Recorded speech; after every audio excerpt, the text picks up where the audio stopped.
I'd like to make a video saying how some YouTube creators are actually kind of like gun influencers.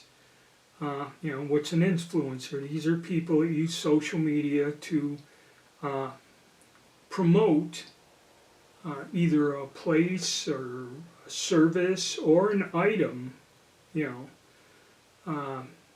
promote it to where it more or less increases the demand. With something like this, it would be something done to increase demand for said item. All right, and I have two examples here, and I'm going to try to explain it to the point and as briefly as I can. Now, both of these firearms are fairly common, okay? And you can see that if you go on a gun broker, you can find 8 or 10 of these FR7s up for bid, and also the K31s also can be found. So we all complain about the rising prices of collecting these firearms. And granted, but going back 40 years ago when some of these first came in, these FR7s, and I'm going to use code because I don't want to get burned for trying to sell or promote selling firearms. But these are under 2C notes, like 180, 185. And at the time, I could get nice Brazilian guns in that for about 135. So I wasn't quite interested in this. And this was not a frontline battle rifle, much like the Lee Enfields that were available and a lot of other things. So at that point in time, I was collecting those other than this kind of modified, unusual firearm. As time went on, say now we go into the 2000s, about say 2010 or so around there, the price has risen to about $350 on these, okay? Which kind of is a normal progression. As the supplies run out, they go up. But if you go on YouTube, and of course, YouTube I think is celebrating their 20th anniversary, so it's only been 20 years that YouTube has been around, or is it 25? I'm not quite sure. But before that, we didn't have all these social platforms where you can, put content and ideas out. And like when everybody complains about the rising prices, I always get a comment, supply and demand.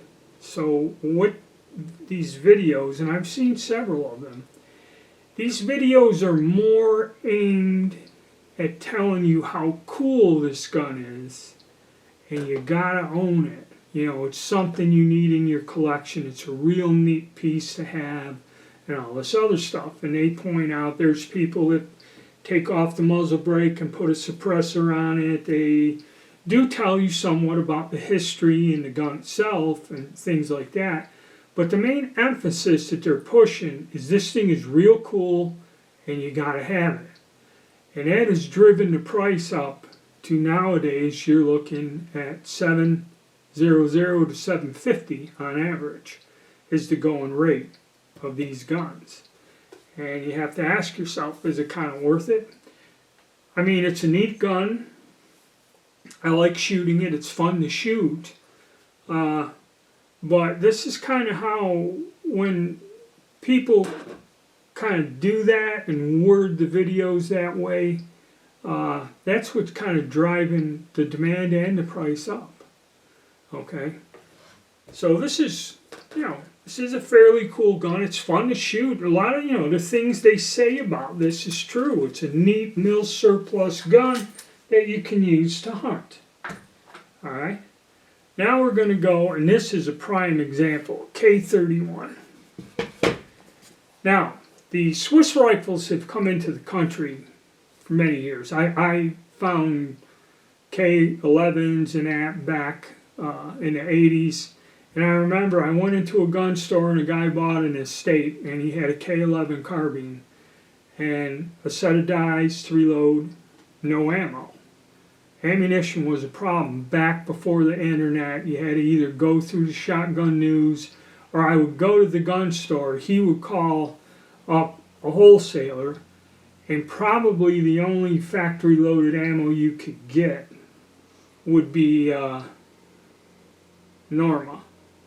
And back in the 80s, when a box of like 30-30 Winchester made by Remington or Winchester itself, factory ammo, was less than $5 for 20 rounds in the store, anything made by Norma was $20 for 20 rounds. Okay, and that was a big deal. Now that's a going rate for anything is $1 a round, but back 40 years ago, that was a ton of money. Okay, I remember watching a video back, and again, I'm going back, say 15 years or so. All right, these guns came in, and they were quite common. There were a lot of them brought in. Okay, the different variations. It's actually a very nice gun to collect because there's several variations. They were common, and you can find them all in reasonable shape and shootable condition. And I remember a guy making a video talking about one. I don't know if it was this particular model or whatever. And he's like, "Oh, these Swiss guns." He goes, and at the time, they were going for about 3 C notes, 300, 325, something like this, a nice one, or maybe a little less. That was about the going rate, okay, which at that time was not unreasonable. But see, the guy made the video. These guns have high quality. They're high quality weapons, and they are one of the most accurate military rifles ever built. Now, are these guns accurate? Yes, they are. With the proper ammunition, especially, and then surplus ammo was available. I still have some of it and go out and shoot it. But you had high quality Swiss-made ammo, all right? Yes, these guns are accurate. That is not an exaggeration or a lie. But see, it starts the myth. It starts the, if you buy this, you got one of the most accurate guns on the planet. And everybody has to have one, okay? And actually, at the height of all this, I was looking for, K31.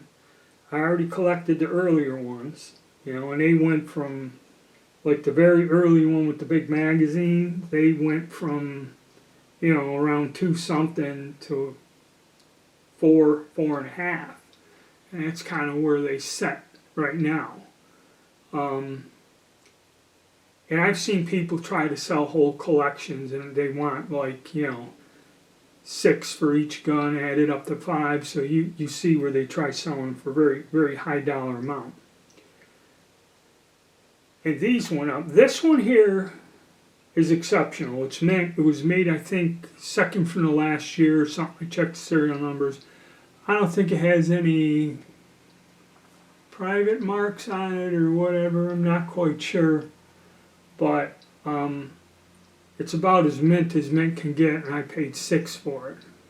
Kind of 6 on the nose.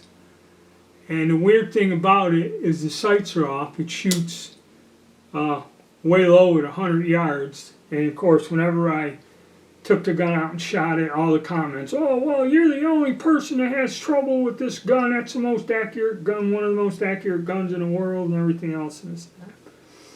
But everybody had to have it. And when this came in to my transfer dealer, he looked at it and he said, "That's the nicest one I've seen. A lot of people are after these guns." And he goes, "For what you paid and the condition it's in," he goes, "I've had customers come in here and pay more than what you did for guns not in as good a shape." He goes, "What is it about these guns?" He goes, "A lot of them have come through my shop." And I said, "It's just the hype. Everyone has to have a K31 or any Swiss rifle for that matter." Okay, and I remember that video, and I said, the guy's making this video, he's probably getting paid by somebody, some distributor, to say that, and it's like, you better buy these now because the price is going to go up once people realize. See, this is where the influencing part comes in. Once people know something about it and hear these key things, most accurate, going to be worth more, going to go up in value because they're no longer being manufactured, that kicks it off. And it's not a panic. It's consumerism, okay? These guns do trickle in. I've seen them go all the way up. These are extremely popular. People were paying top dollar to get their hands on one of these. And yes, they were not in as good as condition as this. But I think this one here is the one that's kind of back down because they're still trickling in. I think Royal Tiger had a bunch of these that were used. You know, the stocks were not as nice as this. They were guns that were carried, used, and have some use to them. But still, these are high quality guns and pretty rugged, so they do hold their value. So there's some truth there.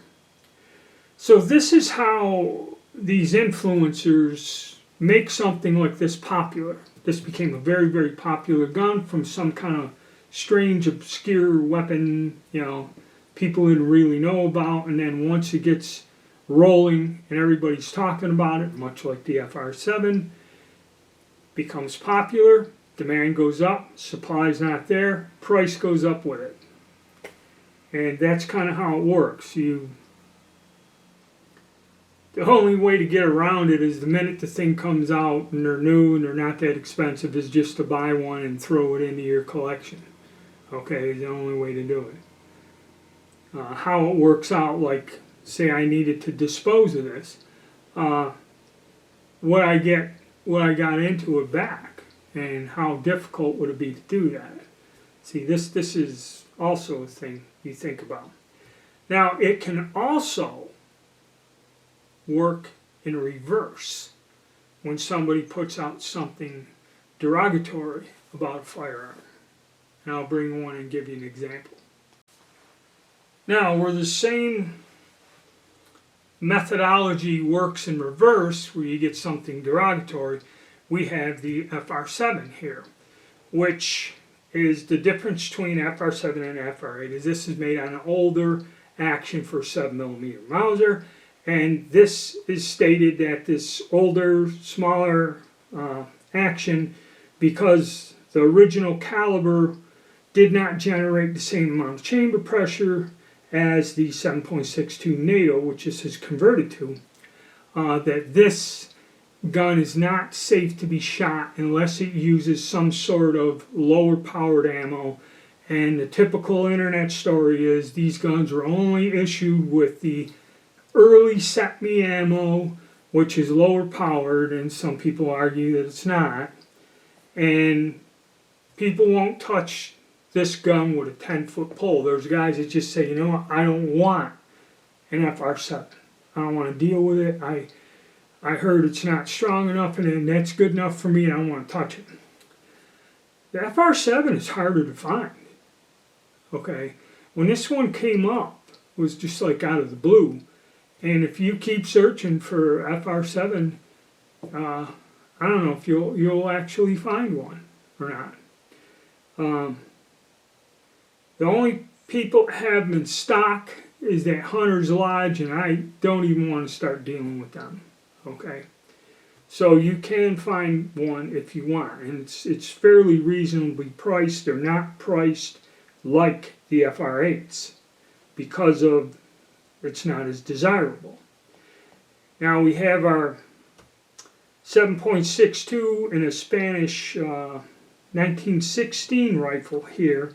And again, this has that derogatory thing of these guns are not capable of handling the 7.62 NATO without an adverse effect on it over time.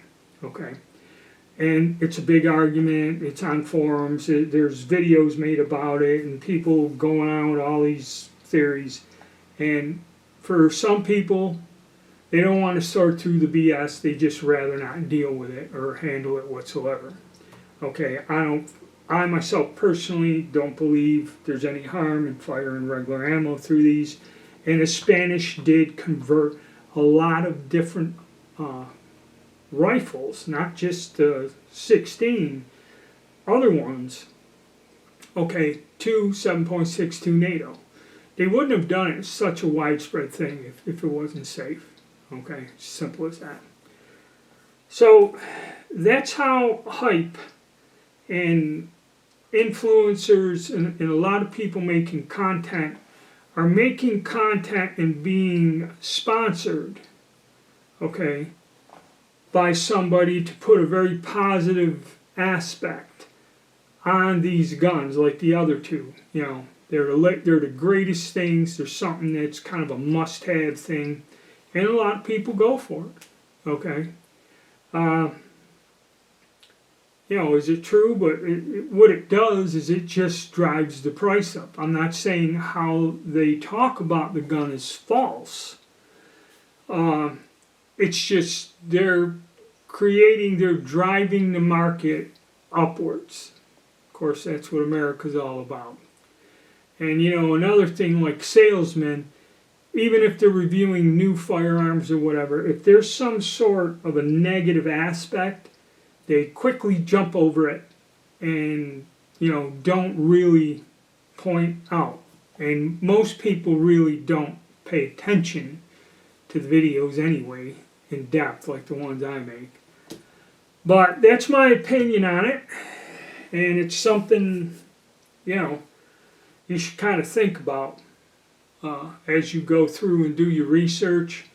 If you get hooked into it, or you gotta have one, you know, and you're gonna end up paying, and that kind of is what drives the market up. All right, hit the like button, subscribe, and stay tuned.